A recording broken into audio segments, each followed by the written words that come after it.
नमस्कार, मेरा नाम सतीश दुबे।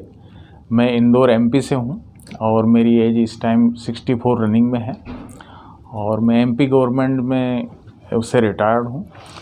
मुझे श्रीकांत सर के बारे में पता चला कि यहाँ पे माइंड पावर की ट्रेनिंग दी जाती है, तो मेरा इंटरनल बहुत इंटरेस्ट था, तो मैं सर से मैंने कांटेक्ट किया और मैं यहाँ पे आया। आज 9 जून को हमने ट्रेनिंग लिया है और आज इतना अच्छा ट्रेनिंग रहा कि इसमें हमें बहुत सारी चीज़ दिखने को सीखने को मिली। हमने ना बल्ब से टाइल्स के क्रैक किया है, हमने नारियल को उठाया है, खड़ा किया है, खड़ा गिराया है। इसके पहले हम सोच भी नहीं सकते थे कि ऐसा हो सकता है।